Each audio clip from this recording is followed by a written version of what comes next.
Let's be very clear. Middle class in the United States of America today is disappearing. The working class is being decimated. Median family income has declined over the last 9 years. And one of the reasons for that collapse of the middle class is the hemorrhaging of decent-paying manufacturing jobs. And just give you some numbers that I think the American people may not be familiar with.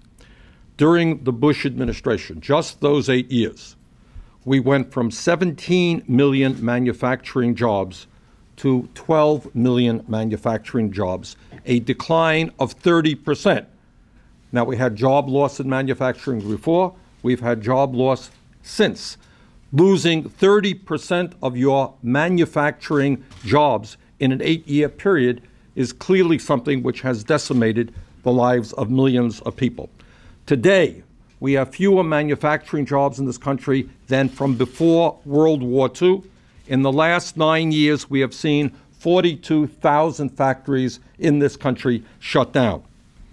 Under President Bush, our trade deficit with China more than tripled, and our overall trade deficit nearly doubled. Today, our trade deficit is over $370 billion. Now, there are a number of reasons why manufacturing jobs are disappearing. But a major one is that corporate America continues to shut down plants in this country, throw American workers out on the street, and then move to countries like China, Mexico, Vietnam, and other low-wage countries where they pay workers there a fraction of the wages that they pay workers in the United States. In my view, and this is the most important point that I can make, in my view, if large corporations want the American people to purchase their products, and they most certainly do, the time is long overdue for them to start building plants in this country to produce those products and hire the millions of American workers who are capable of doing that work.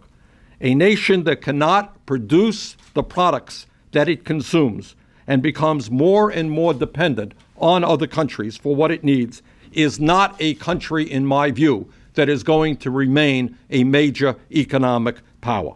The legislation that we're debating today, the Creating American Jobs and Ending Offshoring Act, is a good first step.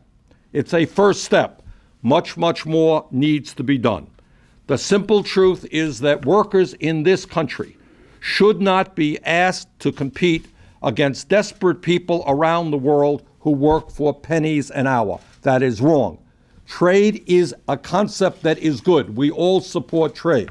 But we have got to move away from unfettered free trade, telling American workers in this country they've got to compete against people who make 30, 50 cents an hour, to fair trade in which the middle class and working families of this country get a fair shake. So I hope very much that we are going to be able to pass this legislation today, and I hope very much that we're going to go on from here to take a very hard look not only at tax policies which impact our economy and jobs in this country, but trade policies as well.